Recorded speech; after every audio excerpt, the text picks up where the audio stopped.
In 2014, I was fresh grad, ambitious. I wanted to join the judiciary, so I went to apply and to get encountered by the refusal of the competent official saying, sorry, we don't accept applications of female law graduates. I was shocked, but I decided to do something and refused to remain silent. That's why I established her Honor Setting the Bar initiative to combat this flagrant discrimination against Egyptian women and basically against Egyptian female law graduates. And I also wanted to support other female law graduates who encountered the same discrimination too.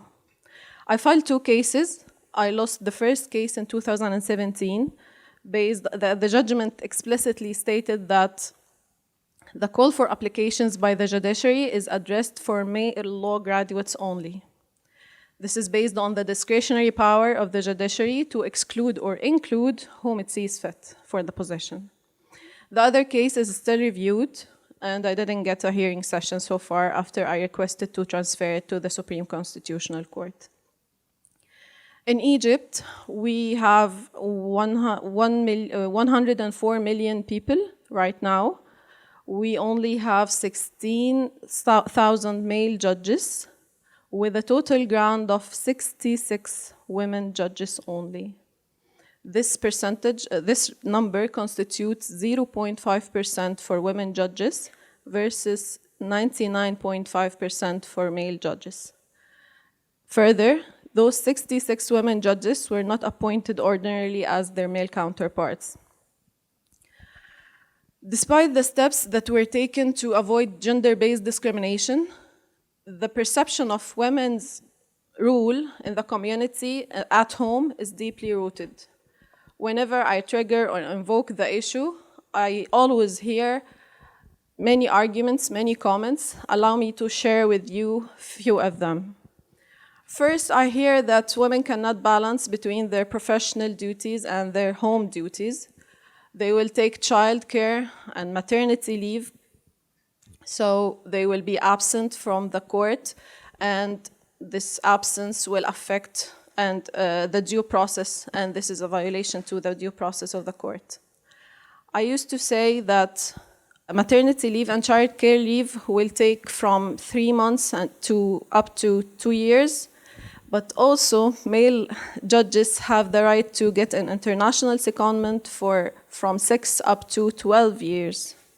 So we do accept this absence or this gap, and we do not accept the same for women judges. Also, most of the male judges are conducting their judiciary at home, reviewing cases and preparing the case. But at the same time, we cannot accept women judges to perform their work at the same method or strategy. I also always hear that women are too emotional and they are irrational. They cannot conduct criminal cases and most of the sexual cases. So I say, sorry, wait a minute. Isn't emotions is part of the job? Otherwise, we could replace judges by robots.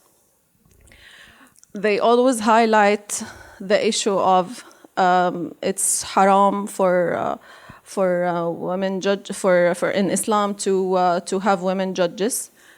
This is despite that the highest religious authority in Egypt has clearly stated in different fatwa in different years that there is no explicit provision from the Quran or Sunnah to ban women judges from holding the judiciary and joining the bench.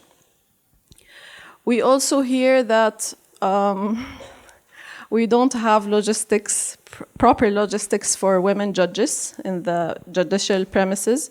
We don't have bathroom or housing for women judges if they are going to serve in other cities than their hometowns.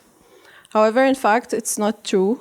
The judiciary has a big budget, and allocating minor percentage of this budget to adapt the judicial premises is a must according to the Constitution.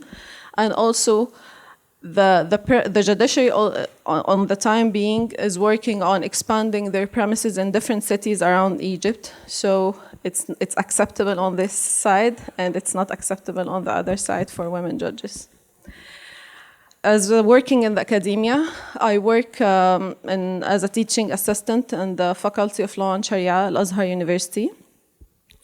I teach for female students only, since our schools are separated, males than females, different premises. So I do my best to show my students by example and brighten the image as much as I can. Allow me to share with you one of the two most important situations that I've been through. First, I was lecturing about the importance of law, the enforcement of the law, and how it boosts the sense of citizenship, to be encountered by Dr. Omnia. Are you truly believe in what you are saying and want to convince us? Do you still think that law matters even though it was not applicable on your case? Okay. The other situation happened when I was motivating my students, females only, trying to motivate them to be qualified enough to get appointed in whatever the positions they want to get appointed at based on their qualifications.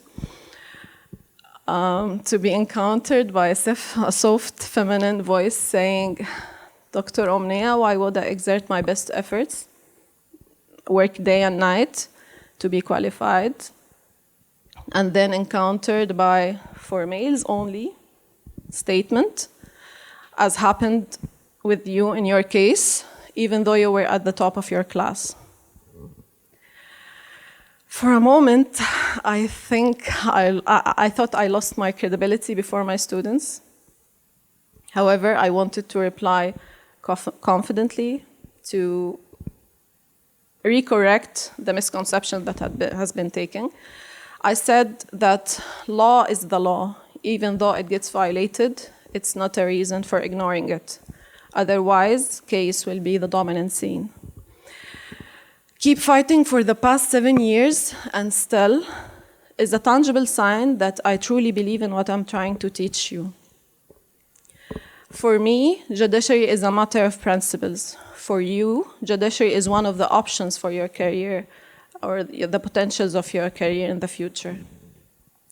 However, the rule of law and the other principles that are associated with law was the message that great people during the history like Ruth Bader Ginsburg, Martin Luther King, Gandhi, Mandela has devoted their lives to. So being qualified is the most objective criteria for getting appointed in any position. Even though this is the current situation in Egypt, it will not last forever. My reply at that time was an indication even for myself that I truly believe in law. And this is what really kept me fighting for the past 7 years and still might reach 10 or 15 years. However, I couldn't think that I have been able to teach law if I didn't do something to change the current situation. In fact, Egypt has adopted the 2030 roadmap under the light of Sustainable Development Goals by the UN, which includes gender equality. It also adopted African Agenda 2063, which also include ending all forms of discrimination against women. And also, the National Council of Women has issued its strategy which includes having 25% of women judges by 2030. However, it always triggers a question how it's possible under the current practices. Many believe that the situation will not be resolved unless the president intervenes. Despite all these dilemmas, I still hope that Egyptian women will come out victoriously, occupy judicial positions, and end all forms of discrimination against women. I believe that reaching such a goal will not occur according to any individual step, but our cumulative steps that will make difference towards the case positively. I always believe and say that our right is never lost since someone strives to claim it. I also believe that justice system must be gender equal. Thank you.